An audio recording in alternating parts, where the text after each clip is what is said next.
Eu sou Fernando Lotenberg, estou na presidência da CONIB desde final de 2014, fiz um mandato de 3 anos e fui reeleito no final de 17. Olha, eu acho que não tem um momento marcante, eu poderia destacar alguns em que a gente atingiu objetivos que a gente estava buscando já há algum tempo. Em primeiro lugar, a inclusão do Holocausto na Base Nacional Comum Curricular, quer dizer, algo que as escolas, os alunos brasileiros vão passar a necessariamente estudar, é uma lacuna que havia na formação escolar brasileira. O Enem não é mais realizado aos sábados, que era algo que, para aqueles alunos que guardam o Shabat, era uma fonte de constrangimento. A retomada das relações Brasil-Israel num novo patamar. A gente pôde acompanhar o ministro de Relações Exteriores, Aloysio Nunes, na sua visita, com assinatura de acordos.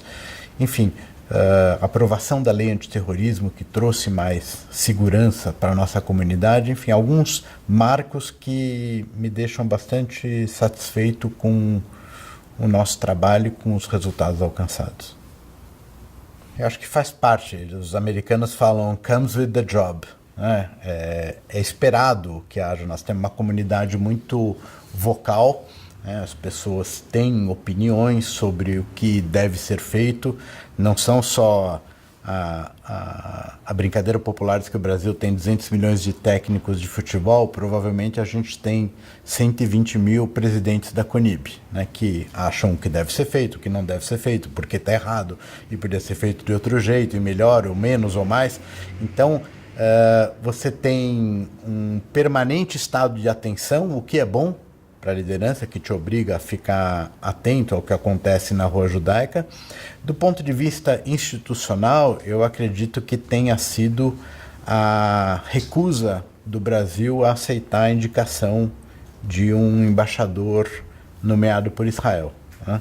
Isso causou um atrito importante nas relações. A gente procurou desempenhar um papel de um canal alternativo de diálogo e de negociações, mas o fato é que Israel ficou 1 ano e meio sem um embaixador aqui no Brasil e deu muito trabalho para reconstruir essa relação e que até que o novo embaixador viesse e a vida seguisse seu rumo normal. Não tem bola de cristal para adivinhar. Os primeiros 70, a gente acabou de concluir um livro de autoria do Rony Cetrinovich, contando essa história da fundação, dos primeiros anos, essas 7 décadas. Eu acho que a felicidade que a gente tem é de poder ver que houve um caminho, com todos os atropelos, com todas as dificuldades do caminho, que a gente teve muita sorte de manter uma liderança comunitária, um órgão dirigente eficiente, reconhecido, unido, né, e respeitado pela comunidade durante 7 décadas. Não é pouca coisa, né? Se a gente olha em volta em outras comunidades, isso nem sempre acontece dessa forma.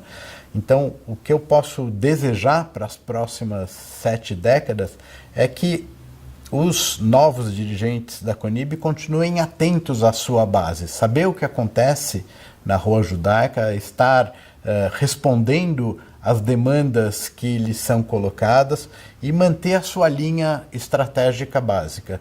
Porque o que você não pode é se deixar distrair por problemas táticos que acontecem todo dia. Tem uma notícia do jornal, tem uma questão do Enem, tem um embaixador que diz uma coisa, tem uma autoridade que diz outra.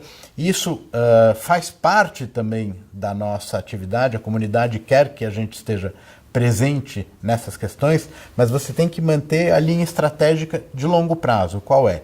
De preservar a segurança e o bem-estar da comunidade judaica no Brasil, cuidar para que ela tenha liberdade de se manifestar, de estudar o judaísmo, que as escolas funcionem bem, a expressão da nossa cultura e das nossas tradições, e ao mesmo tempo cuidar e estimular para que as relações entre o Brasil e Israel tenham a maior amplitude possível.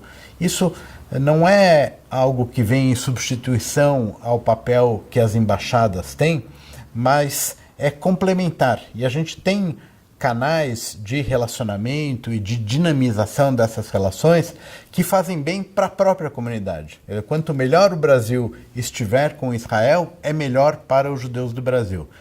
Agora, quanto à comunidade propriamente dita, a gente vê com muita atenção, com muita alegria o dinamismo que a comunidade brasileira tem. Apesar de todas as dificuldades, e a gente sempre se lembra dos problemas em primeiro lugar, se você for olhar a quantidade de atividades, a produção artística, a produção intelectual, os eventos de filantropia, a qualidade das escolas judaicas em São Paulo e em outras cidades do Brasil, é uma coisa impressionante. Quer dizer, a gente consegue, com pouca gente, com recursos extremamente limitados, produzir uma quantidade e uma qualidade nas coisas que a gente faz, em termos artísticos, filantrópicos, médicos, universitários, de grande qualidade. Eu espero que a comunidade continue a ser um ator relevante na sociedade brasileira, contribuindo cada vez mais para que o Brasil seja um país democrático e que aceite todas as suas minorias e as trate bem como vem tratando, e que a gente possa assim se desenvolver e ter o nosso florescimento das nossas atividades nas expressões que a comunidade entender relevantes. Eu espero que a Conib nos próximos anos e décadas continue a estar bem conectada com a comunidade para ouvir as suas demandas e responder em tempo real e de forma efetiva ao que é preciso fazer, e que a comunidade continue a poder desempenhar, mesmo com seus poucos recursos e pequena expressão numérica, nós somos 120 mil judeus no Brasil, continue a produzir esse diferencial que tem sido a sua marca desde que aqui chegamos.